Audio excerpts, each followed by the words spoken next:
ভালোভাবে করতে থাকিস, আশা করছি 1 মাসে তোরা কামাল করে দিবি।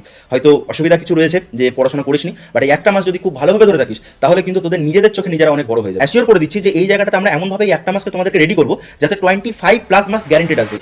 এভরিওয়ান, আশা করি সবাই ভালো আছো। তোমাদের পরীক্ষা কিন্তু খুব কাছে চলে এসেছে এবং আমরা অপটিক্স, বিশেষ করে রে এবং ওয়েব অপটিক্স যেটুকু টপিক ছিল আমি তোমাদের অলরেডি মডার্ন ফিজিক্সের একটি ভিডিও দিয়েছি, সেটা তোমরা গিয়ে দেখতে পারো। এবং এখন তোমাদের অপটিক্সের মধ্যে যে যে কোয়েশ্চেন্সগুলো আমার মনে হচ্ছে ইম্পর্টেন্ট, অর্থাৎ আমি এবিটিএ টেস্ট পেপার বা প্রিভিয়াস যে সমস্ত আমার কোয়েশ্চেন্স বুকগুলো রয়েছে যেগুলোকে অ্যানালিসিস করে আমার মনে হচ্ছে এই জায়গাগুলোতে ইম্পর্টেন্ট তোমাদের আসতে পারে। 14 নম্বর এখান থেকে আসে, অ্যাটলিস্ট তোমরা জানো এখান থেকে 10+ করতেই পারো। আমি বলছি না যে তোমরা এগুলো করলে 12+ পেয়ে যাবে, তার কারণ অপটিক্স হিউজ জিনিস, বাট এখান থেকে করলে অ্যাটলিস্ট 10 নাম্বার রয়েছে, 14 নাম্বার রয়েছে, তার মধ্যে 10 কিন্তু তোমরা পেয়ে যাবে, মানে এতটুকু আশা করতেই পারো যে এখান থেকে পেয়ে যাবে তোমরা। তো চ্যাপ্টারগুলোকে দেখো বা টপিকগুলোকে দেখো যে কি কি টপিক রয়েছে এখানে, এবং যেখানে ইম্পর্টেন্ট অর্থাৎ যেখানে যেখানে মনে হচ্ছে আমার যে এখান থেকে ম্যাথ আসতে পারে, নিউমেরিক্যালস আসতে পারে, সেগুলো আমি তোমাদেরকে বলে দিচ্ছি যে কোন জায়গা থেকে নিউমেরিক্যাল বা কিছু আসতে পারে, সেগুলো তোমরা সেইভাবে প্র্যাকটিস করবে। একবারে প্রথমে যদি আমরা দেখি যে স্যার এখানে কি কি টপিক রেখেছেন আপনি, সবার প্রথম গোলীয় ও লেন্সের সমীকরণ, গোলীয় দর্পণ ও লেন্সের সমীকরণ। তোমরা জানো যে 1/v - 1/u = 1/f lens, 1/v + 1/u = 1/f, এই যে সমীকরণগুলো রয়েছে সেখান থেকে তোমাদের মানে সেই সমীকরণগুলো প্রমাণ খুবই সোজা প্রমাণ রয়েছে দুটো, এবং সেখান থেকে নিউমেরিক্যালস তোমাদেরকে দেখতে হবে। অবভিয়াসলি তোমাদেরকে নিউমেরিক্যালস এখান থেকে লাগবে, এবং এর সাথে সাথে তোমাদের এখানে তাদের বিবর্ধনকে দেখতে হবে, বিবর্ধন। এবং এখানে আরেকটা কোয়েশ্চেন হয়, খুব ইম্পর্টেন্ট কোয়েশ্চেন, যেটা যে রৈখিক বিবর্ধন এবং কৌণিক বিবর্ধনের মধ্যে তোর ওটাকে বাংলাতে কি বলে, অনুদৈর্ঘ্য বিবর্ধনের মধ্যে সম্পর্ক, রৈখিক এবং অনুদৈর্ঘ্য বিবর্ধনের মধ্যে সম্পর্ক দেখে নেবে। এটা খুব ইম্পর্টেন্ট, 2 নম্বরের কিন্তু আসতেই পারে। বিবর্ধনের সম্পর্ক, এই জায়গা থেকে লেন্স থেকে তোমরা এই জিনিসগুলোকে করে নেবে। আচ্ছা, লেন্স বা দর্পণ যেখান থেকে হোক তোমাদেরকে যদি বলে দেয় লেন্স নির্মাতা সূত্র, তার প্রয়োগ অর্থাৎ এখান থেকেও কিন্তু নিউমেরিক্যাল আমাকে দেখতে হবে। আচ্ছা, ওয়েব অপটিক্সের কিছু আমি একসাথে সব মিশিয়ে নিয়েছি, তোমরা চাইলে নিজেরা ইন্ডিভিজুয়ালি করে নেবে, বাট যেগুলো 3 স্টার তোমরা অলরেডি জানো। 3 স্টার মিনস খুব ইম্পর্টেন্ট, 2 স্টার মিনস তার থেকে একটু কম ইম্পর্টেন্ট, এবং 1 স্টার মিনস ঠিক আছে তোমরা চাইলে করতে পারো, কিন্তু সবার আগে এইগুলো করতেই হবে। ইয়াং এর দ্বিরেখা ছিদ্র পরীক্ষা, সেখান থেকে তোমাদের বিটাটা বের করতে হবে, যে বিটাটা কিভাবে বের করছে সেটা তোমাদেরকে দেখে রাখতে হবে, কারণ এখান থেকে আমি জানি লং কোয়েশ্চেন্স আসে, তো সেইগুলোকে তোমাকে দেখতে হবে। আচ্ছা, ইন্টেন্সিটি ডিফারেন্স, অর্থাৎ তোমাকে বলে দিল যে দুটো রশ্মি রয়েছে তাদের ইন্টেন্সিটির অনুপাত তোমাদেরকে বলে দিল 4:1, তাহলে তাদের বিস্তারের অনুপাত কত হবে, বিস্তার এবং ইন্টেন্সিটির মধ্যে সম্পর্ক কি হয়, সেগুলো কিন্তু তোমাদেরকে জেনে যেতে হবে। এই সম্পর্ক অনুযায়ী যে ম্যাথমেটিক্সের বা নিউমেরিক্যালসগুলো হয় সেগুলো তোমাদেরকে দেখতে হবে ইয়াং এর দ্বিরেখা ছিদ্র পরীক্ষার। হাইগেন্সের নীতি, তার সাথে প্রতিসরণের সূত্র, এটা দেখা গেছে যে বেশি ইম্পর্টেন্ট, প্রতিফলনের সূত্র থেকে প্রতিসরণের সূত্রটা বেশি ইম্পর্টেন্ট, এবং হাইগেন্সের 4টে যে নীতি রয়েছে সেই 4টে নীতিকে দেখে রাখতে হবে। আচ্ছা, অপবর্তন, সিঙ্গেল সেল ডিফ্র্যাকশন, পুরো পরীক্ষাটা আসে না, সেখান থেকে তোমাদের কেন্দ্রীয় চরমপটির প্রস্থ বা প্রথম অন্ধকার মানে পাওয়ার শর্ত, মানে ডার্ক ফ্রিঞ্জের শর্ত, এই জিনিসগুলো রৈখিক অপবর্তন থেকে আসে। এই দুটো জিনিসকে তোমাকে দেখে রাখতে হবে। আচ্ছা, এখানে আর একটা জিনিস নেই যেটা আমি বলে দিতে চাই, যে অপবর্তন এবং তোমার ব্যতিচারের মধ্যে সম্পর্ক, ডিফ্র্যাকশন এবং ইন্টারফারেন্সের মধ্যে সম্পর্ক না, পার্থক্য। তোমাদের ডিফ্র্যাকশন এবং ইন্টারফারেন্সের মধ্যে ডিফারেন্সটা কিন্তু পড়ে রাখতে হবে মানে ইম্পর্টেন্ট কোয়েশ্চেন, ঠিক আছে।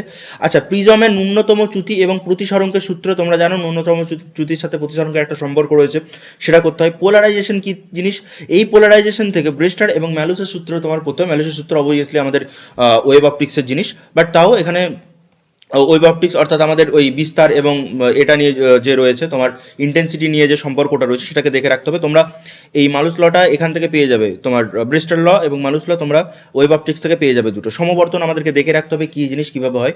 সমবর্তনের প্রয়োগ অর্থাৎ ব্যবহারিক প্রয়োগ দেখে রাখবে, যে চশমা তৈরিতে লাগে, বিভিন্ন জিনিস ইন্টেন্সিটি কমাতে এইসব লাগে। পোলারাইজেশনের প্রয়োগটা দেখে নেবে, সেখান থেকে এই দুটো সূত্র থেকে কিন্তু অঙ্ক আসে, এখান থেকে নিউমেরিক্যাল দেখতে হবে, এখান থেকে আমাদের নিউমেরিক্যালস দেখে রাখতে হবে।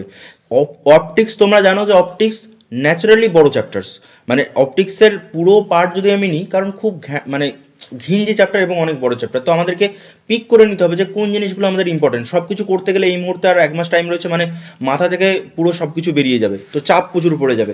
দেখে শুনে কিন্তু করবে। সবার আগে আমরা মডার্ন ফিজিক্স করবো, তারপরে কিন্তু হয়ে গেলে অপটিক্সে আসবো, আমরা কিন্তু কোনো কিছু স্কিপ করে যাবো না বা জাম্প করে যাবো না। যৌগিক অনুবীক্ষণ যন্ত্র, এখান থেকে ম্যাথ আসে না, এটা হচ্ছে আমাদের পুরো থিওরিটা পড়ে রাখতে হবে যে কিভাবে কাজ করে যৌগিক অনুবীক্ষণ যন্ত্র, কিভাবে কাজ করে। দুটো লেন্স আছে, সেই লেন্স থেকে এখানে একটা আলোক রশ্মি বেরিয়ে এই লেন্সে পড়েছে, এখানে খুব বড় একটা চিত্র আসছে, তো জিনিসগুলো মানে দেখে রাখবে কি। ম্যাগনিফাইং পাওয়ার, যৌগিক অনুবেগের নর্মাল অ্যাডজাস্টমেন্ট, এগুলোকে দেখে নেবে। দূরবীক্ষণ যন্ত্র, অ্যাস্ট্রোনমিক্যাল টেলিস্কোপ, যেটা নববীক্ষণ যন্ত্র রয়েছে সেই দূরবীক্ষণ নববীক্ষণ এই জিনিসগুলোকে একটুখানি দেখে নেবে।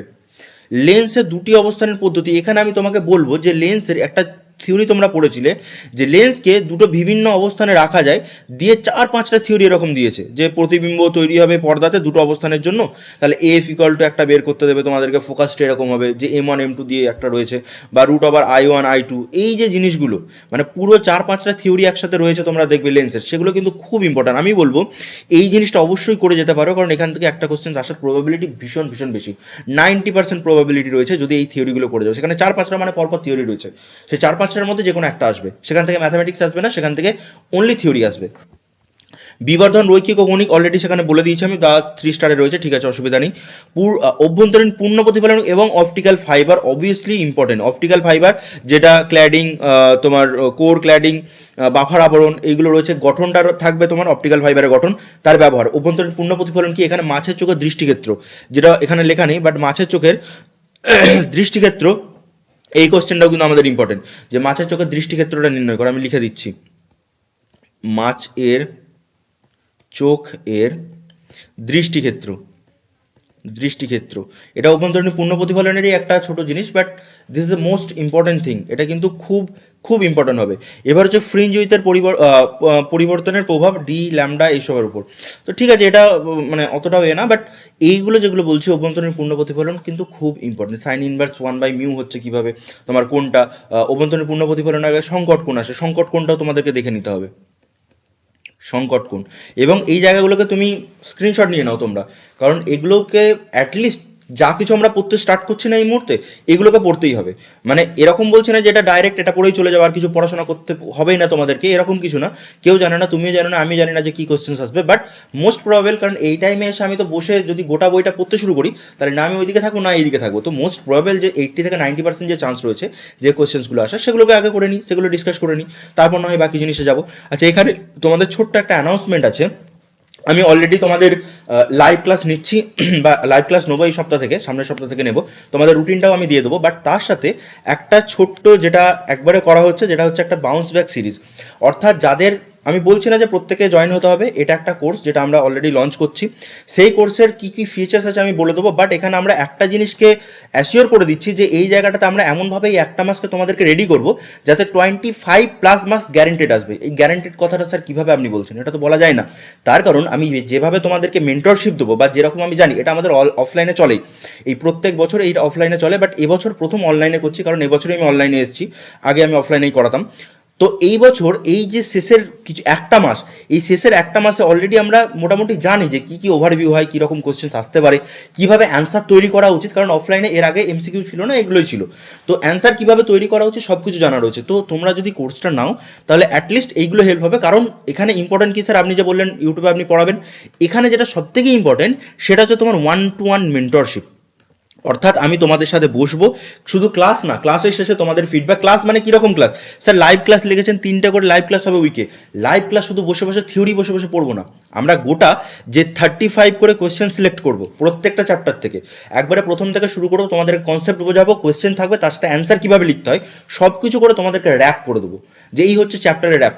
তারপর র্যাপের পর কি হবে, ইম্পর্টেন্ট কোশ্চেন সলিউশন এর সাথেই করিয়ে দিচ্ছি স্যার, তার সাথে এবিটিএ সলিউশনটা তো এত থাকছে, এটা না, বাট ইম্পর্টেন্ট মোস্ট যে আমি প্রত্যেকটা চ্যাপ্টারের উপর তোমাদের পরীক্ষা নেবো। স্যার কিভাবে পরীক্ষা নেবেন আপনি, তোমাদের কোশ্চেন্স অলরেডি আমি দিয়ে দেবো, এবং সেই কোশ্চেনটা তোমাদের অ্যান্সার করে তোমরা আমাকে পাঠাবে, অ্যান্সার লেখাতে কোথায় ভুল হচ্ছে তোমাদের সেগুলো আমি তোমাদেরকে ফিডব্যাক দেবো, কিভাবে 1-to-1 মেন্টরশিপে প্রত্যেকের সাথে বসবো। যখন তোমরা এক্সাম দেবে বা যখন পড়ানো হবে, আমি বসবো যে দেখ তুই এই লাইনটা ঠিক লিখিসনি, আচ্ছা তোর কনসেপ্টটা একটু গন্ডগোল রয়েছে, বাট তুই অ্যান্সারটাকে এইভাবে রেডি কর। যদি এইভাবে রেডি করিস, টিচার অত ভিতরে দেখবে না, বাইরে তোকে অ্যান্সারটা টিক মেরে দিয়ে চলে যাবে, যেটা নাম্বার সেটা দিয়ে চলে যাবে। তো এইভাবে পার্সোনাল গাইডিং এবং অ্যান্সার রাইটিং স্ট্র্যাটেজি, তোদের টোটাল 7টা চ্যাপ্টার ওয়াইজ মক টেস্ট, 3টে ফুল মক টেস্ট নেবো ফিজিক্সে। এই সময় দামটা ঠিক আছে, যদি তোদের অসুবিধা হয়, মানে ইউটিউবেও আমি পড়াবো, ইউটিউবে তোদের এবিটিও সলিউশন বা চ্যাপ্টার ওয়াইজ যে সমস্ত কোশ্চেন আছে সেগুলো করাবো, বাট 1-to-1 এই মেন্টরশিপটা সেখানে পাবে না ইউটিউবে, নর্মালি দেখে চলে যাচ্ছে। এই সময় কি দরকার, যে আমার যেটা ভুল আছে সেটা আমাকে ইমপ্রুভ করানো হোক, আমার এইটুকু ভুল রয়েছে, এবং আমি অ্যাটলিস্ট এই অ্যাসিওরেন্সটা চাই যে আমি স্যার পরিশ্রম করতে রাজি রয়েছি, আমাকে আপনি গ্যারেন্টি দিন যে 25+ মার্কস, সেই গ্যারেন্টিটা আমার। আমি বলছি না যে এক মাসে তোরা 35-এর মধ্যে 35 তোদেরকে পাইয়ে দেবো, অসম্ভব। আমার পক্ষে সম্ভব নয় সেটা, সেটা তোদের নিজেদের ডেডিকেশনে তোরা হয়তো পেতে পারিস, বাট আমি যেটা করতে পারি যে আমি তোদের জন্য 25+ মার্কস আমি তোদেরকে সিকিউর করে দিতে পারি, যে এই মার্কসগুলো, কারণ আমি 10 মানে জানি যে এই জায়গাগুলো থেকে মোটামুটি কোশ্চেন আছে, সেগুলোর উপরেই তোদেরকে জোর দেবো, সেই কোশ্চেনগুলোকেই তোদেরকে করাবো। এবং আরেকটা যেটা বিষয় সেটা হচ্ছে 30টা মাত্র সিট থাকবে, তার বেশি থাকবে না। তো seat is limited, seat limited কেন স্যার লিমিটেড সিট? তার কারণ হচ্ছে আমি বেশি ছেলেকে 1-to-1 মেন্টরশিপ দিতে পারবো না, আমারও তো একটা টাইম রয়েছে। আমি যদি প্রত্যেকটা ছেলেকে নিয়ে নিই তাহলে আমার সমস্যা। তো প্রথমেই তোরা এই ফোন নাম্বারে ফোন কর, যদি প্রথমে রেজিস্টার করে নিতে পারিস তাহলে সিটের মধ্যে রেজিস্টার হয়ে গেলে আমি তোদের সাথে বসে নিজেরা ডিসকাশন শুরু করবো যে কে কোন লেভেলে রয়েছে। প্রত্যেকের প্রিপারেশন সেম লেভেলে নেই, কেউ হয়তো খুব ভালো করেছে, সে 35+ মার্কসকে টার্গেট করছে, তার স্ট্র্যাটেজি আলাদা হবে। যে একবারেই কিছু পড়েনি তার স্ট্র্যাটেজি আলাদা। তো 1-to-1 মেন্টরশিপটা কিন্তু খুব ইম্পর্টেন্ট, যেটা ইউটিউবে একটা জেনারিক ওভারভিউ হয়ে যায়। বাট এই সময় এক মাসের জন্য আমি তোদের পাশে থাকবো এবং আশা করছি 25+ মার্কস, একবারে যাদের অবস্থা খারাপ তাদের জন্য কিন্তু এটা গ্যারেন্টেড রয়েছে, এবং যাদের অবস্থা ভালো, মার্কস ইমপ্রুভ করতে চাস, তাদের পাশে তো আমি আছি, কোনো চাপ নেই। চল এবার পরের জায়গাতে যাই, 2 স্টার কোশ্চেন্সগুলোতে যাই। 2 স্টার কোশ্চেনগুলোতে কি আছে? স্যার আপাত গভীরতা এবং বিভিন্ন মাধ্যমের প্রতিসরণ সেটা দেখে নেবো। আপাত গভীরতা এবং প্রকৃত গভীরতার মধ্যে সম্পর্ক দুটো পেয়েছিলাম। বস্তু যখন ঘন মাধ্যমে রয়েছে, অবজারভার লঘু মাধ্যমে, তখন কি রকম, এবং ভাইস ভার্সা। কাঁচ ফলকের অপটিক্যাল যে ল্যাটারাল শিফট, তোরা এটা পড়ে এসছিস যে পার্শ্ব সরণের রাশিমালা, এখান থেকে গিয়ে এখানে হয়েছে। তো ধুর আঁকাটা ভুল হয়ে গেল, যাই হোক। তো এই যে পার্শ্ব সরণ, এইদিকে যাওয়ার কথা ছিল এই রশ্মিটা, বাট এইদিকে গেছে। এই পার্শ্ব সরণের রাশিমালাটা সেটা কিন্তু তোমাদেরকে করে রাখতে হবে। এখান থেকে নিউমেরিক্যালস আসে না, যেগুলো নিউমেরিক্যালস বলে দেবো। ক্রিটিক্যাল অ্যাঙ্গেল রিফ্র্যাক্টিভ ইন্ডেক্স, এটা বলেছি, মানে ক্রিটিক্যাল অ্যাঙ্গেল মানে হচ্ছে ওই বাংলাটা কি বলে, সংকট কোণ। সংকট কোণের মধ্যে সম্পর্ক, এখান থেকে নিউমেরিক্যালস দেখবি, ইয়াং এ ডবল স্লিট এক্সপেরিমেন্ট, এটা থেকে প্রবলেম, অর্থাৎ এখান থেকে নিউমেরিক্যাল। এটা হচ্ছে তোর ইয়াং এর ডবল স্লিট এক্সপেরিমেন্টটা। সুসংগত উৎস, তার প্রয়োজনীয়তা এখান থেকেই পড়ে নিবি। ডিফ্র্যাকশন ইন্টারফারেন্সের মধ্যে পার্থক্য অলরেডি বলে দিয়েছি। প্রিজমের কম্বিনেশনে কি হয়, আচ্ছা প্রিজম কম্বিনেশনে এখানে একটা জিনিস লিখে রাখবি যে পাওয়ার, তো সরি ভুল বলছি, ওই কি বলে, কৌণিক বিচ্ছুরণ, কৌণিক বিচ্ছুরণ, এই জায়গাটা দেখে রাখবি একটু, এটা কিন্তু ইম্পর্টেন্ট আছে এবারে। আচ্ছা এয়ার বাবেল গ্লাস স্পেয়ারের যে সমস্ত সমস্যাগুলো রয়েছে, হয়তো দেখা গেল যে একটা এয়ার বাবেল ভিতরে রয়েছে, সেখান থেকে একটা রশ্মি বেরোচ্ছে, এই ধরনের কোশ্চেন তোদের কিন্তু রয়েছে। রিজলভিং পাওয়ার, মাইক্রোস্কোপ এবং টেলিস্কোপের ক্ষেত্রে লেন্সের কম্বিনেশন করে নিবি। আচ্ছা লেন্সের পাওয়ারটা পড়ে নিবি, পাওয়ার অফ লেন্স, এই জায়গাটা পড়তে হবে, এবং এখান থেকে নিউমেরিক্যাল দেখতে হবে।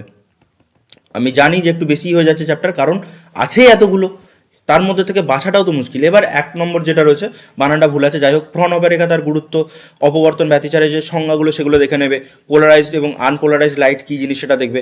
আই ডিবেট কারেকশনটা এখানে 1 স্টারে দেওয়া রয়েছে, বাট আমি বলবো এটাকে 2 স্টারে রাখতে। মায়োপিয়া, হাইপারমেট্রোপিয়া কি জিনিস, সেগুলো 2 স্টারে রাখো, কারণ এটা ইম্পর্টেন্ট। অপটিক্যাল পাথ মানে হচ্ছে আলোকীয় পথ, অ্যাপারেচার, এগুলো রয়েছে। প্রিজম ডেভিয়েশন, প্রিজমের ক্ষেত্রে আলোর বিচ্যুতি খুব একটা আসে না, বাট ঠিক আছে করে রাখতে পারিস। হোয়াইট লাইটের ইন্টারফারেন্সের জন্য কি হবে, যদি একবর্ণী মনোক্রোমাটিক লাইট না করে একটা যদি হোয়াইট লাইট ইউজ করা হতো, কি হতো, চারদিকে আলোগুলো ছড়িয়ে যেত, সেগুলো আমরা জানি অলরেডি। এবং টেলিস্কোপ মাইক্রোস্কোপের যে সীমাবদ্ধতা, সেগুলোকে একটুখানি আমাদেরকে দেখে রাখতে হবে, এগুলো হচ্ছে ইম্পর্টেন্ট। তোরা স্ক্রিনশট তুলে নে, এটা বেশি সময় তোদেরকে নষ্ট করবো না। চাইলে ব্যাচটাতে এনরোল করতে পারিস, ফোন নাম্বারে ফোন করিস, যদি কিছু ডাউট থাকে সেখান থেকে আমি সলভ করিয়ে দেবো তোদের। ভালোভাবে করতে থাকিস, আশা করছি 1 মাসে তোরা কামাল করে দিবি। হয়তো অসুবিধা কিছু রয়েছে যে পড়াশোনা করিসনি, বাট এই একটা মাস যদি খুব ভালোভাবে ধরে থাকিস তাহলে কিন্তু তোদের নিজেদের চোখে নিজেরা অনেক বড় হয়ে যাবি। ঠিক আছে, নিজেরা পরিশ্রম কর, কারণ পরিশ্রমের বিকল্প কিছু নেই, পরিশ্রম করতেই হবে। কেউ তোদেরকে ধরে 25 মাস 30 মাস পাইয়ে দিতে পারে না, তোকে গাইডই করতে পারে, সেই গাইড করার জন্যই আমি আছি, বাট আমি তোদেরকে পাইয়ে দিতে পারবো না পুরো মার্কসটা, তোদেরকে নিজেদেরকেই পরিশ্রম করতে হবে।